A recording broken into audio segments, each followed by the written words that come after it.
All over the UK, the high street is in decline, and Guernsey appears to be no exception. Shopping habits are changing thanks to the rise of the internet. Younger people are spending less time socialising in town centres, and we continue to feel the after effects of successive economic shocks. First, the 2008 crash, then the belt tightening that followed, and then, of course, COVID. A survey carried out 18 months ago found that 12% of town shops were empty, compared to 2% in Jersey, and this was before the pandemic did its damage. But is the picture as bleak as it appears? If there is a decline, how can we reverse it? Do we place too much value on the high street? And does the future of the town centre lie outside of traditional retail? Let's talk about it.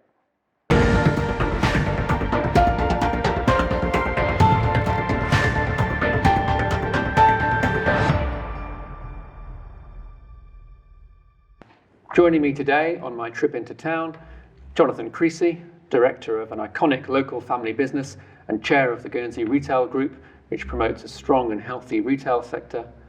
Sonia Taylor, director of Bailiwick Estates, who manage the equally iconic market buildings. Joe Watts, the founder of Watts Property Consultants Limited, who for many years have been at the heart of Guernsey's commercial property market. And Deputy Simon Vermeulen, until recently the owner of Le Grand Maire Hotel, and now a member of the Committee for Economic Development. Welcome, everybody. We'll get straight to it. Now, in my introduction, I kind of gave an overview of the situation with the town centre. I know we're talking about the high street, but really we're being a bit broader than that. Do you agree with my diagnosis? Was I too bleak in sort of painting a picture? Is the future of town rosier than I may have made out? Jonathan, what's your take on this? Yeah, I have to say, I think it is. I think Guernsey, as ever, is quite resilient, and the retail scene is equally as resilient. I think there's a lot of, if you like, UK media that comes across the water, and it affects potentially the mindset of the local media and the local population. And I think actually that's probably wrong. And I think as part of the Guernsey Retail Group, we need to be better at telling our own story and our own sort of retail successes and our own town success, our own bridge success. So actually our vacancy rate hasn't changed a great deal in the last few years. I think in 2018, I think there's about 17 empty properties in town. I think there's now about 20 or 22. So actually, as a result of the last year, I don't think that's too bad. And those units are good quality units, and they will be occupied at some point fairly soon. Whether that's from local startups, whether that's from local people moving into town from perhaps sort of off-pitch locations, or whether it's when the borders relax a little bit more, whether it could be from, or it should be from, some of the national chains that see Guernsey as an opportunity. I mean, there are external factors. I mean, town isn't immune to change, and the experience of town now is very different to how it was even 20 years ago. Joe, I mean, what affects us? What things that happen on the outside affect us over here? Yeah, I think it's important to look at the situation on the ground, and I think if we look up and down the high street, we'll see that a lot of the smaller stores are actually fully occupied, and those are the owner-managed stores, which will have sort of local traders in place. But I think it can't be denied that the scene in the UK has affected the larger units on the high street, which would typically suit the UK multiples. Having said that, we hear very frequent stories of UK retailers going to administration, but almost without question, the local stores will continue to operate and be sold off. And good examples of that are Clinton's Cards, Monsoon, and Paperchase. And typically, the UK stores in Guernsey do perform very well compared to the UK counterparts, and that's because there's a really good spend locally. We're lucky enough to have a high earning demographic where the spend is concentrated locally. But in spite of the situation with COVID and the UK, there is still very much a focus on Guernsey amongst UK retailers, and we've certainly got 2 or 3 UK retailers that want to come up and open stores in Guernsey, but obviously with the COVID restrictions at the moment, they're not able to do so. So I very much agree with Jonathan that I think the situation is evolving and it's very organic, but I think the picture is rosy for Guernsey moving forward. So Sonia, there's a rosier picture than the one I painted. So So why is it that the sort of the more defeatist mindset persists over here, and why do people generally seem to think that the high street is struggling? I think everybody is a little bit frightened of change, aren't they? And that the high street itself has to change as well. We have to change the way that we deal with our town. People come into town for multiple reasons now, not just to go shopping. So there's hairdressers, as we said, there's cafes, there's places where people just want to sit and have a chat and meet their friends. We have got to create more dwell space within our town in order to keep people in the town. So once they're on that bus or back in that car, they're not going to spend. So if we can create more dwell space within the town, our high street, our town centre will thrive. People will spend that extra few pounds, which make a difference to the success of the retail within the town. So are you sort of talking about the experience of town has changed over the years? Yes. And what people are looking for when they make the journey into town? Absolutely, yes. People don't come into town to buy cauliflower anymore. They go to superstores outside of the town for that. They come in for specialist retail that they, whether that be clothing, perfume, hairdressers, whatever that might be. But they want to spend some time within the town and actually mooch around. And it's a pleasant space to be in. So yeah, I don't think that our town has a bleak future at all. I think it's, we've certainly seen a lot of growth from local retail. As Joe's already said, there are UK retailers that would like to come and have a look and see what we're doing. And keep our town vibrant, keep the music, keep it, silly things like having bunting up in the summer makes a difference to the way the town feels. Having a busker on the corner makes a difference. Simon, to what extent does the town centre feature in commerce and employment's thinking? Would you say it's a sort of priority area, or is there a general feeling that it's doing fine as is, and the market itself will ensure that it stays healthy? Yeah, I think economic development certainly feel that retail is very important to the island's economy, and it is. It employs so many people. Second biggest employer on the island, 4,000 just about. So that's really relevant. We don't feel the high street's dead or near dying. We've set up with Jonathan the retail group, so we hope to see some improvement there. But on top of that, you've got to remember you're measuring St Peter Port High Street at the moment with all the borders shut.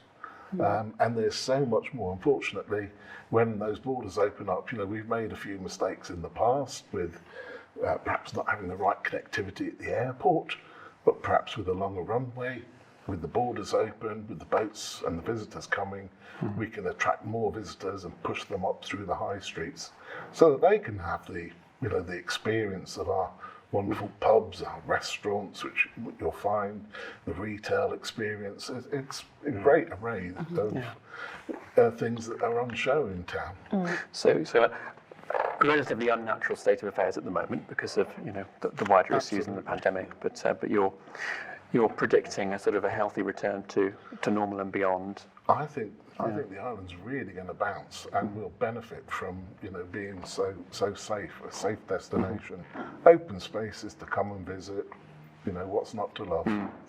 Now, last time there was a comparison between the two jurisdictions. By certain metrics, Jersey fared better than Guernsey for its town centre. There was greater rate of occupancy, there was greater footfall. How do we account for that? That's an open question to anybody here. Well, I think... Sorry, can I come in? Sorry, Jane. I think you've hit the nail on the head there. I think actually we don't know what our footfall is, and we don't know what our rate of occupancy really is. So there's a massive lacking of data. Jersey have got 3 people in the role looking after the town centre of St Helier and retail. So there's 2 people in St Helier and 1 person looking after retail for the island. So these are salaried positions. Yeah. Salaried positions tasked with driving it and owning it and doing it and delivering it and being accountable for it. Actually, Guernsey has no one at the moment. We're very close to appointing someone into that role, and that's just the start of the journey. Then sorry, Simon, but within 6 months, I think might come back to you for more money. But yeah, I can see that person needing an assistant. I can see there being 2 people, 3 people. If you look at the Isle of Man, they've got 2 or 3 people. If you look at a small town like Winchester, they've got 5 people sat in an office doing some of this. And it's an indication that it's being taken seriously, and Absolutely. its status as an economic generator is being respected. We're 30 years behind where we should be in terms of gathering the data. Yeah. We just don't have it. In terms of property, I would have thought actually it becomes an easier conversation with someone if you can illustrate footfall in certain areas. It's too easy for people to sit in the UK and say, well, that's in the arcade, or that's Pollet, that's not on the high street. And actually, if you can then back that up with saying, well, it's not on the high street, but actually it's in the arcade, or it's in the markets, or it's in the Pollet, that's what we need to be able to do. Sonia and Joe, thinking of your areas of expertise, does a lack of data make it harder for you to sell opportunities to set up in town? It's definitely something that we put in our armour when we're talking to retailers. The little book that Commons Employment do publish has got some great figures in there, so we can demonstrate that the spend is higher here. But generally, it's not an easy task to get a UK retailer to look here. They kind of see 60,000 people. Well, that doesn't really change. Nobody comes in at the weekend, or that's not. So we've got to demonstrate that. If we had figures where we could say this is the footfall, this is the amount of people that are in the town any one day of the week, working in offices or whatever that might be, it would definitely make it easier. I mean, at the moment, when we're selling stores to sort of UK multiples, for example, we will only be able to give examples of how we know other retailers will fare compared to other market towns or regional centres in the UK. And we know from our discussions with retailers that Guernsey often fares in the top handful, which is really encouraging, but it's that raw data which would be useful. And you mentioned sort of the jurisdictional differences between Guernsey and Jersey. I think we need to appreciate that Jersey's population is much bigger than ours, so they've got a much higher spend. Also, the Jersey High Street is very different. They've got a lot more purpose-built stores. Our high street is on a hill, so we've got long, narrow stores. And UK retailers, they like a particular shape and configuration of a unit. And in addition, they've got multiple car parks where you can leave your car and you don't mind paying, I don't know how much it is, £5 to stay there all day. So they're really encouraging shoppers to come into town and encouraging them to stay there, and really, as Sonia was saying, promoting that ability to dwell. So we've got sort of geographical limitations, perhaps, which Jersey haven't to the same extent. If we want to encourage shoppers to come into town, we need to make town as accessible as possible, and really make it an experiential place to be, and encourage on-street entertainment, all the things that Jonathan is talking about, having sort of street food, having your busker there, really all the smells and the activities there that are really going to encourage people into town and make it that real experiential place to be. Simon, Jonathan mentioned a new post, which I presume is going to be recruited by the Retail Group. And is that funded entirely by Commerce and Employment? Well, we make a contribution to the trade, and they administer it for us, really. So, but it's on the back of not having a town manager previously. We thought this was the right direction. I think it was the industry's brainchild anyway. So that's the way going forward that we see it. And Jonathan's quite right. A key performance indicator must be the throughput of town. All retailers in town need to know which way it's going. They probably know when the busy days are and when the quiet days are, but it would be nice to see some rising ascendancy to make sure that our marketing that we put in place works. That we're getting more visitors, they're spending more in the town, and that retail is working and generating more jobs and more sales. It's interesting you mentioned KPI, because, what do you think what's government's success metrics? How would you decide that town is it's working well, it's successful. Is it purely economic, or do you look at it through other lenses?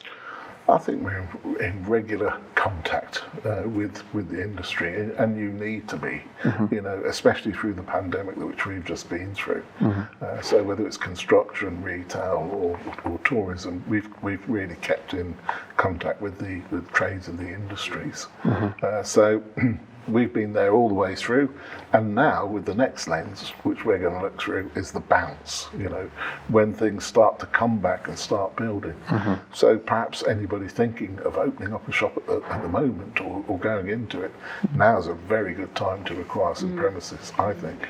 And I think one of the key things to look at going forward is the working from home phenomena, which I know is being adopted by the states of Guernsey, and what that's going to mean for footfall and spend in town, because ultimately retail benefits through demand and people consuming goods, and in order to consume goods you need to be in town and you need to be able to get into town easily. So from a personal point of view, I feel that if office workers are encouraged to work from home too much, that's going to have a direct knock-on effect on retail in town, and I think there's a real big picture there which we all as employers need to look at very carefully, and what we're doing to support local retailers.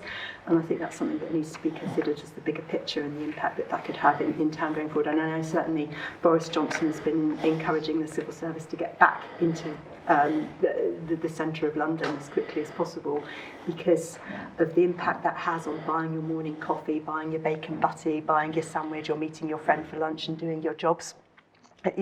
Going out and doing errands at lunchtime. And I think that the impact of that should not be underestimated going forward in terms of what the implications could be on retail and what we can all do to help to support the retail sector as a whole. Do we agree with that? Do you think that's a fair assessment? So the post-pandemic changes to work-life balance and working from home, fewer reasons potentially to go into town, and that having a knock-on effect on the viability of certain retailers? Yes, I think it does. I think I'm probably more cynical than Joe, perhaps, in terms of the how widely adopted the working from home will be in 2 or 3 years' time.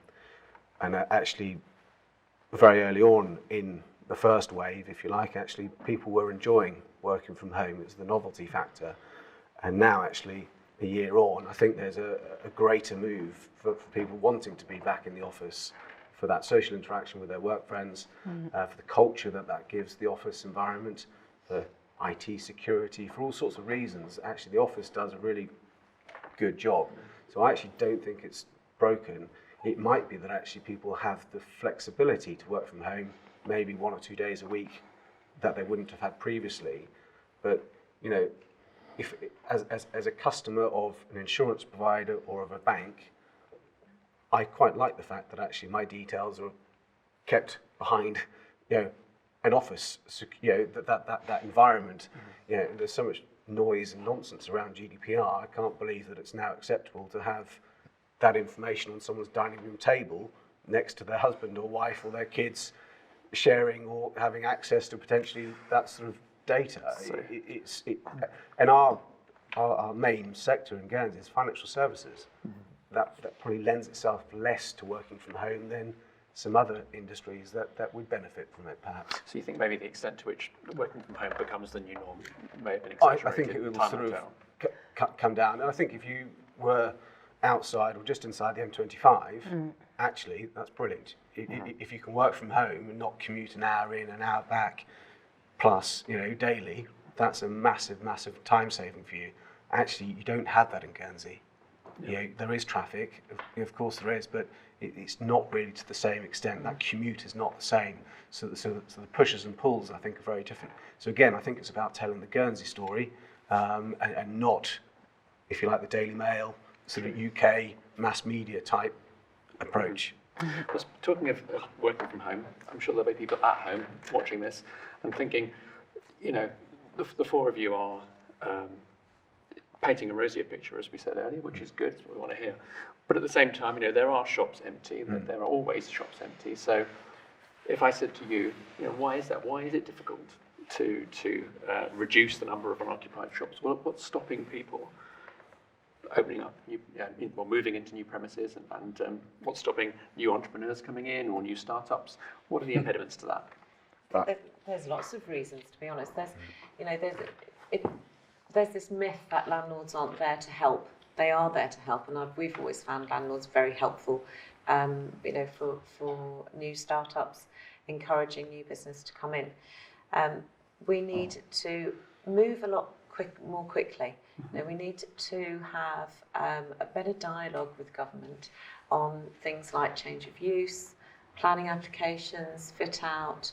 All of these things can hinder and can be quite daunting for somebody who perhaps is just starting up. So that, all of these things can have a knock-on effect for somebody who thinks it's not what I want, it's not worth it. But also having things like regular markets, that encourages somebody to go from that market stall into a retail unit. A simple example of that was we ran a Fresh Friday market where it was street food for 6 or 7 years. Off the back of that, there's 4 permanent food traders have established businesses. We don't run it anymore, and we're moving to a craft market on a Sunday to try and extend our trading week. But we're hopeful that in itself will see people dip their toe in the water without having the overheads, to see if they can get their product right. Was there a reason why you discontinued the Friday market? Yes. Really, to be honest, to give the people who had established businesses in the area a fair crack of the whip. You can't keep letting people just come in and take the Friday trade and walk off without paying their rates and things like that. So, yeah. Right. And I think, there's, as Sonia said, it's looking at red tape. What can we do to get rid of red tape? A lot of the retail units in town are listed buildings, and they'll need statements of significance to make alterations, and they might have lateral walls which have masking implications for retailers that typically like clear sight lines through stores. So it's trying to sort of provide a unit which local retailers and UK retailers would like, but also it's about enabling entrepreneurialism, which Sonia and her team did so well at in terms of the Fresh Friday markets. It's enabling people to have ideas and giving them premises to implement them. And we do have a lot of inquiries for pop-up shops, but often it's for people that can't afford to rent units. And I know, Jonathan, you were mentioning that a really good idea where the states could maybe contribute would be to rent a shop and then rent it out at very preferential peppercorn rents for on a weekly, 2-weekly, monthly basis, just to enable people to try their ideas out and to see if they have got a viable business opportunity there. What do you think? Yeah, I think, we're looking at a whole array of ideas at the moment within the States for St. Peter Port. Basically, I think the place should be a place to live, work and play. Should be nice experience when you come into town. Helping first-time shopkeepers, well, we'll do what we can. The entrepreneurs, we're trying to help them along on their way, but yeah, I think there are opportunities there if you've got good negotiating skills. I have to say, you could pick up a bargain in a rent. Surely, at this moment, this would be a very opportune time. Do you have an appetite personally for the suggestion that Joe made about perhaps the states taking on some units and then leasing them, subleasing them? I don't think the states really want it. If we had some properties that perhaps could be converted to shops, then pointed out to us, and if they could be better used, then we'd obviously look at that. I think you were talking about existing retail premises that are empty, Yeah. but which perhaps Most of them aren't in our ownership, are they? No, but it might be that another way to support local retailers, perhaps some of the larger units, which typically suit the UK retailers that can't get over here at the moment, that the States would take a lease. Any landlord would love to have the States of Guernsey as a tenant, paying perhaps a preferential rent, and then allowing people to sort of take sort of short-term licenses or leases of those premises, and maybe doing it on a concessionary basis to really encourage people to set up stores or stands in those units to create a sort of a little department store. Yeah, I think that's right, and I think part of the sort of challenge is that there's this sort of over the last probably 5 or 10 years, there's the movement of sort of pop-up shops, if you like, and in some cities there are pop-up shop agents. It's a new industry, and the risk is that sort of short-termism, and really do they contribute what they should, and so. The concept that we're sort of starting to build, and it's not a sort of finished product yet, but it's actually sort of more, if you like, more meaningful pop-up. So it's maybe it's a 2 or 3 month use of that space, not a 1 week or a 2 weeks. So actually they really get the chance to run the business meaningfully, if you like, for 2 or 3 months. Is it working? Is it not working? What's the feedback? And as Joe said, there'll be some sort of license to trade from there. There may be some ground rent to pay. There may be a sort of a commission on sales in terms of a rent. You need to sort of give the right environment to allow that to flourish. And actually, if you had a building that was divided into sort of 3 users over the course of the year, over the course of 2 years, that's a good number of people through that sort of training ground, if you like. And you'd hope that actually, a bit like the Fresh Friday, 2, 3, 4, 5 of them end up taking a lease somewhere else in town or on the bridge, or developing their business. And maybe there's a skills piece there as well. Maybe the skills piece is around actually, these people should be, go on sort of cash management courses. They should go on some basic stock control courses, whatever it is. So it's not just there it is and let them run at it. It's actually in a sort of in a helpful and in a sort of a kind of a mentoring type sort of capacity, and maybe they have to have an online presence as well to go in. So what I'm hearing is that with enough flexibility and sort of with a quicker turnaround in some cases, the ability for government to facilitate the occupancy of some of these units, they can act as a kind of incubator for new businesses. Yeah, and I'd say, Simon's point before about ownership, and clearly the states don't own any of these retail properties, so it's not really sort of for the states to come up with that answer, but we'll be pitching something in due course. But if you look at, so in the UK, Legal and General, so they've got the real estate funds. They have just reopened their pool shopping centre called the Dolphin Shopping Centre, and they have given 15 units free of charge, free rent for 2 years to local independent businesses. And it's a very curated experience, and so it gives that experience.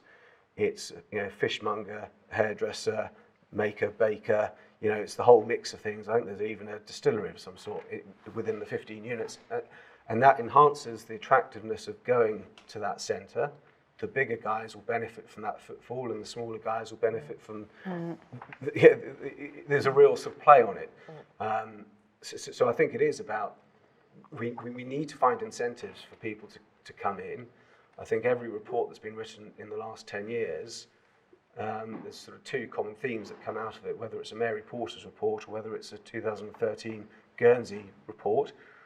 Is there needs to be ownership, so there needs to be that sort of retail manager, that town centre manager, and actually there needs to be some sort of incentive scheme in place. So whether that's a sort of an easier time with business rates, TRP, whether that's some sort of deferment on social security, whatever it is, there needs to be some incentives there for people to sort of take the risk. It's people are putting their houses on the line, if you like, and signing up to a lease for 9 years is a big commitment. Yeah, and I think it's then looking at what that will achieve, and ultimately we're trying to generate footfall and increase footfall in the town centre, and I'm always astonished when I do valuations of retail units up and down the high street to see how much of the upper floors are vacant and dilapidated and redundant, and it is astonishing. So many of the upper levels, as you sort of look above ground floor level, are back to bare sort of lath and plaster walls, and there's so many opportunities there for converting those to residential units, but the cost at the moment tends to be prohibitive once you look at building control regulations that you need to satisfy for fire escape and insulation and acoustics, and also then to take into account the listed nature of the properties, and then also trying to get separate access without then compromising on the shop frontage, which is ultimately the most valuable part of the store. So there's a whole bigger play there on ways that we could increase footfall in town by getting people to live and work in town, and then you've got the footfall and the demand literally on your doorstep. You've answered the question I was going to ask about the empty properties above storefront level, because that's the other criticism, isn't it? Also, that's the other persistent perception of town, is that if you above your eye line, it's not, everything's empty, and why can't we get people to live there? And it's the cost of converting them into viable units which makes it prohibitive. So again, if there could be I don't know, government grants or something like that, or tax breaks to enable schemes to become more viable, then I think that would really be an easy way to get some wins. Joe's answered a question that I'm going to ask each of you, really, and that's, ideally, if you could introduce, and Simon, you may well have the power to introduce, but if you could introduce one change, that would make town, even more vibrant, even more successful, whether it's adjusting business rates or planning permission to enable us to convert upper floors, what would that be? What do you think of this? What magic bullets can we fire? Sonia, put you on the spot. I'd really like to see something to encourage people to stay in the town longer, that longer than they currently do. So visitors to town. So visiting in town. As a child, we used to come to town for the day. I don't. You come in for lunch. Ladies who lunch, have haircuts, and do a bit of shopping. You need people to stay in the town, and unfortunately, that comes down to longer term parking, which parking is an issue, or getting the bus into town and getting the bus home. So I'd really, if I could do anything, I'd like to encourage people to stay in the town and not have to go back and move their car. So once that happens, they're gone. They're going home. And the other thing I would like to see is some kind of control on the amount of offices that are built outside of the town, because that has had a huge detrimental effect. In pulling people out of the town. I don't know how many people are at Admiral Park, but at a guess I'd say 1,200. So that's 1,200 people that aren't buying their sandwiches in town, or buying that pair of shoes, or buying that skirt. With new offices being built. Every day, that's a lot of money.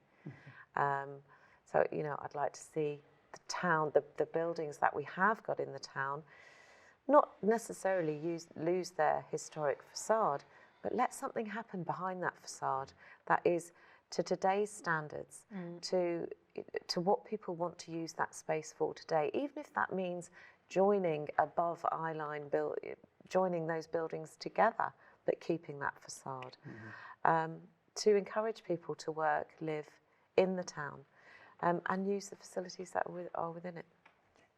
Simon, what's on your wish list? Things that you would change if you had the power?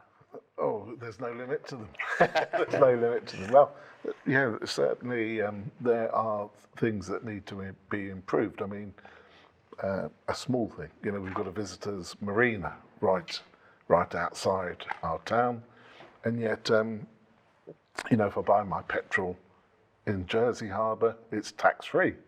In Guernsey, you have to pay tax on your marine petrol. So that's the first thing I'd get rid of. Then I would make sure that marina was full as much as it could be.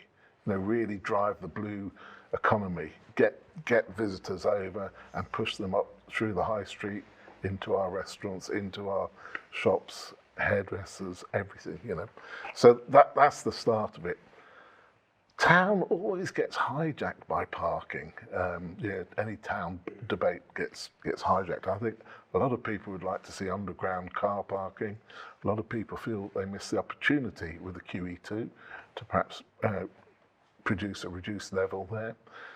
So maybe it might be some form of underground car parking into the future.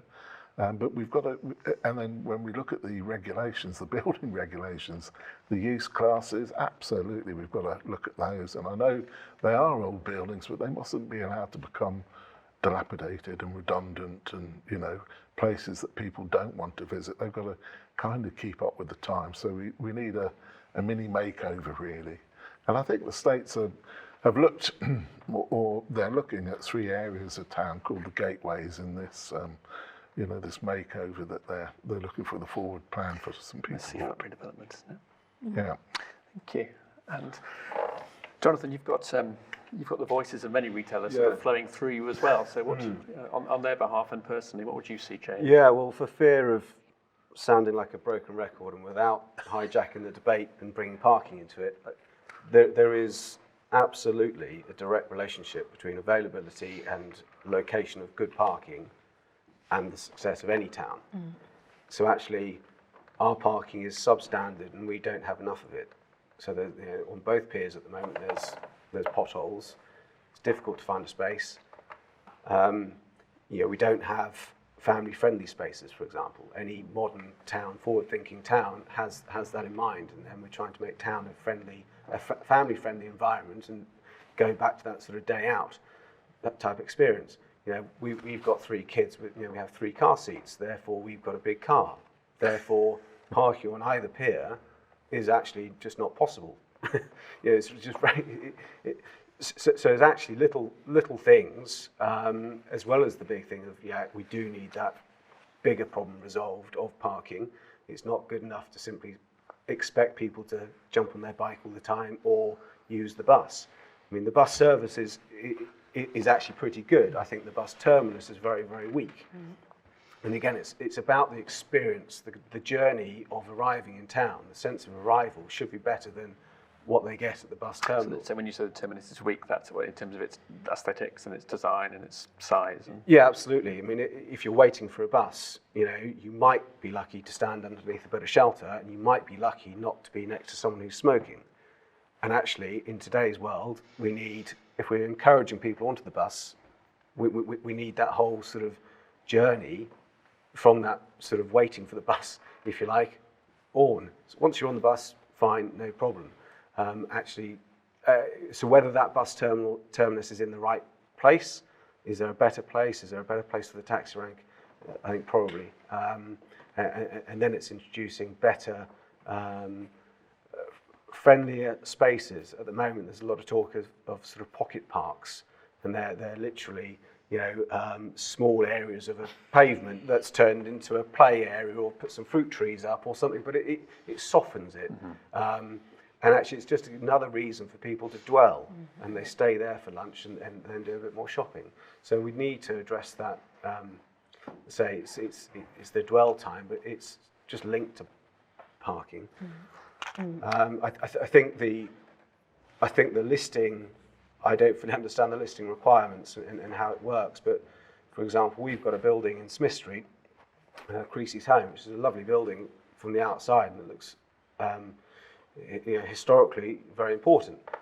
Actually, behind it, it's all concrete. It's about 25 years old, but the whole thing is listed. So actually, for us to do anything with that building is incredibly difficult.